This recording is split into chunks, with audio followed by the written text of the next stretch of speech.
Middle English or Anglo-Norman period. The Normans, who were residing in Normandy, France, defeated the Anglo-Saxon king at the Battle of Hastings, 1066, and conquered England. The Norman conquest inaugurated a distinctly new epoch in the literary as well as political history of England. The Anglo-Saxon authors were then as suddenly and permanently displaced as the Anglo-Saxon king. The literature afterwards read and written by Englishmen was thereby as completely transformed as the sentiments and tastes of English rulers. The foreign types of literature introduced after the Norman conquest first found favor with the monarchs and courtiers, and were deliberately fostered by them, to the disregard of native forms. No effective protest was possible by the Anglo-Saxons, and English thought for centuries to come was largely fashioned in the manner of the French.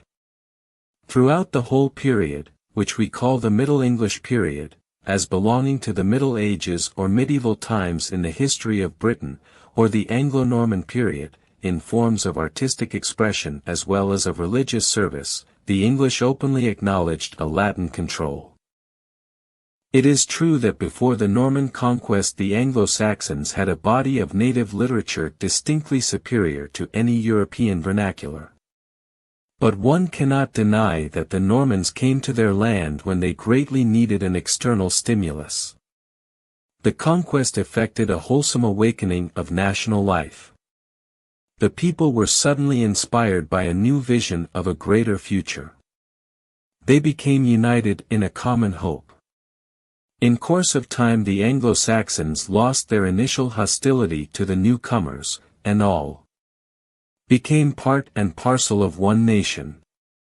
The Normans not only brought with them soldiers and artisans and traders, they also imported scholars to revive knowledge, chroniclers to record memorable events, minstrels to celebrate victories, or sing of adventure and love. The great difference between the two periods, Anglo-Saxon period and Anglo-Norman period, is marked by the disappearance of the Old English poetry. There is nothing during the Anglo-Norman period like Beowulf or Fall of the Angels. The later religious poetry has little in it to recall the finished art of Cynewulf. Anglo-Saxon poetry, whether derived from heathendom or from the church, has ideas and manners of its own, it comes to perfection, and then it dies away. It seems that Anglo-Saxon poetry grows to rich maturity, and then disappears.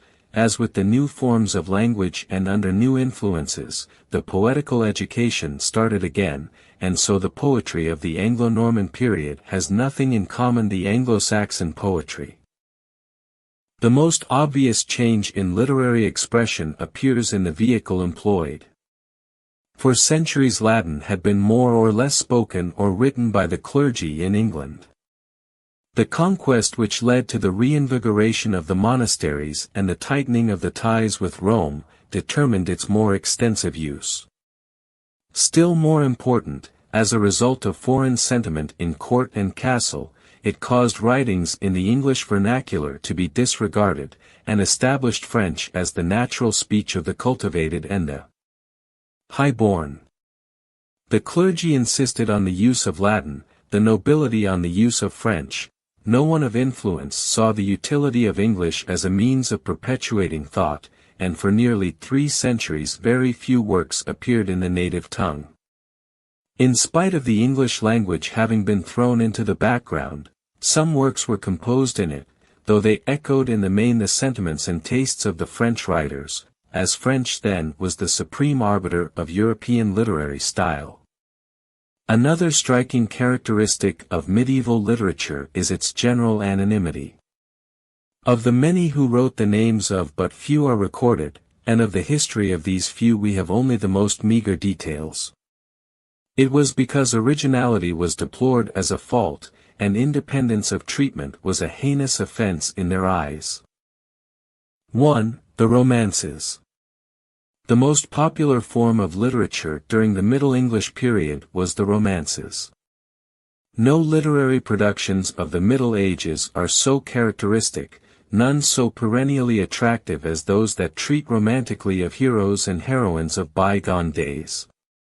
These romances are notable for their stories rather than their poetry, and they, like the drama afterwards, furnished the chief mental recreation of time for the great body of the people.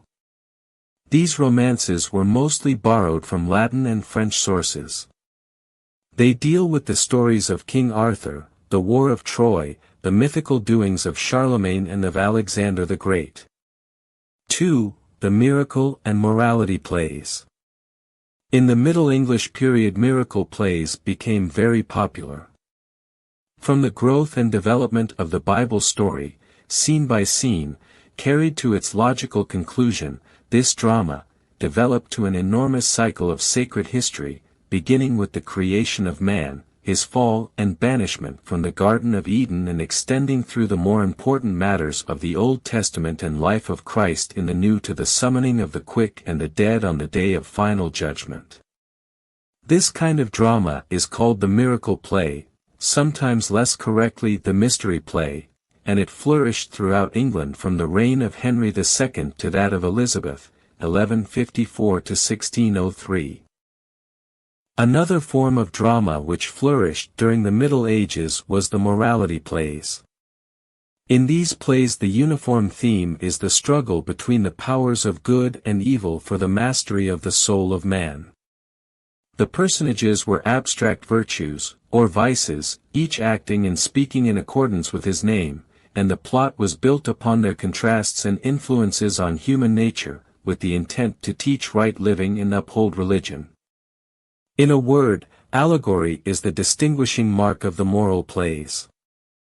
In these moral plays the protagonist is always an abstraction, he is mankind, the human race, the pride of life, and there is an attempt to compass the whole scope of man's experience and temptations in life, as there had been a corresponding effort in the miracle plays to embrace the complete range of sacred history, the life of Christ, and the redemption of the world.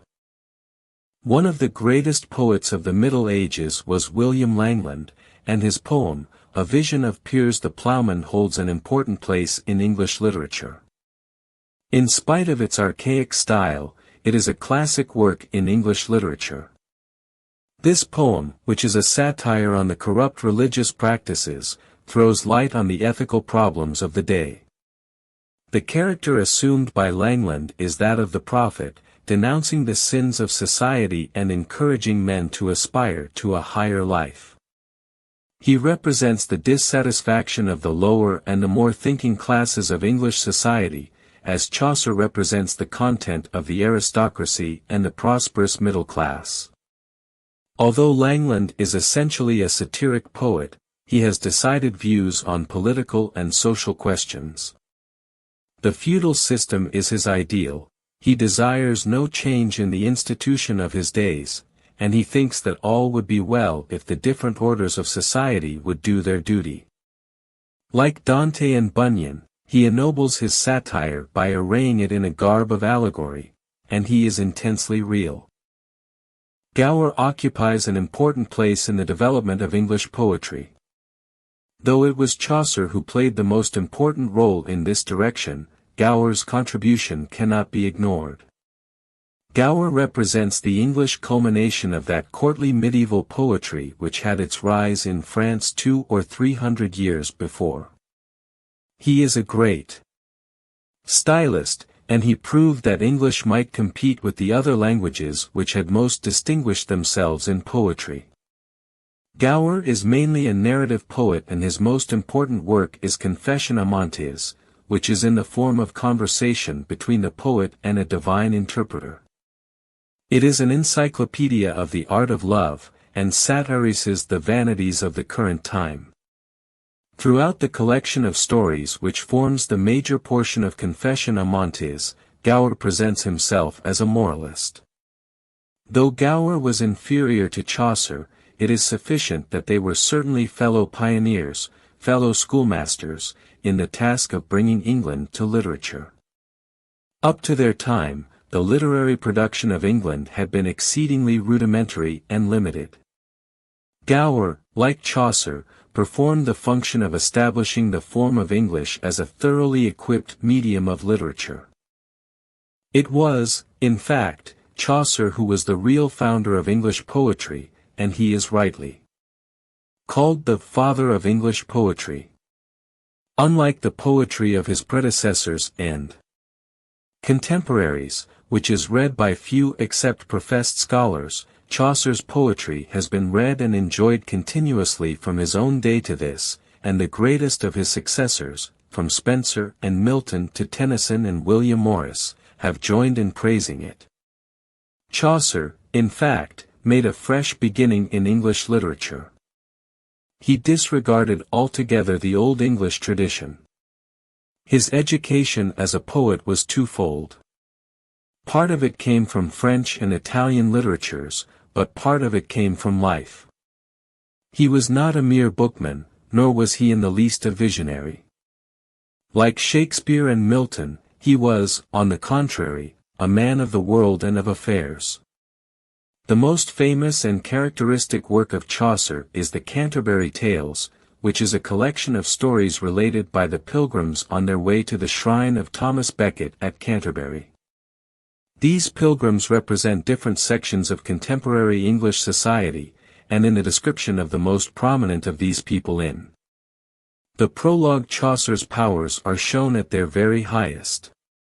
All these characters are individualized, yet their thoroughly typical quality gives unique value to Chaucer's picture of men and manners in the England of his time.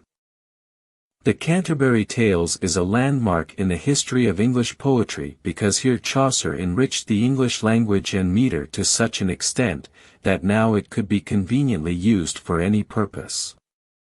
Moreover, by introducing a variety of highly finished characters into a single action, and engaging them in an animated dialogue, Chaucer fulfilled every requirement of the dramatist, short of bringing his plays on the stage. Also, by drawing finished and various portraits in verse, he showed the way to the novelists to portray characters. Chaucer's works fall into three periods. During the first period he imitated French models, particularly the famous and very long poem Le Roman de la Rose, of which he made a translation, Romaunt of the Rose. This poem, which gives an intimate introduction to the medieval French romances and allegories of courtly love, is the embryo out of which all Chaucer's poetry grows. During this period he also wrote the Book of the Duchess, an elegy, which in its form and nature is like the Romaunt of the Rose, Complaint unto Pity, a shorter poem, and ABC, a series of stanzas religious in tone, in which each opens with a letter of the alphabet in order. The poems of the second period, 1373–84, show the influence of Italian literature, especially of Dante's Divine Comedy and Boccaccio's poems. In this period he wrote the Parliament of Fowls, which contains very dramatic and satiric dialogues between the assembled birds, Troilus and Chryside, which narrates the story of the Trojan prince Troilus and his love for a damsel, Cressida, the story of Griselda, in which is given a pitiful picture of womanhood, and the House of Fame, which is a masterpiece of comic fantasy, with a graver undertone of contemplation of human folly.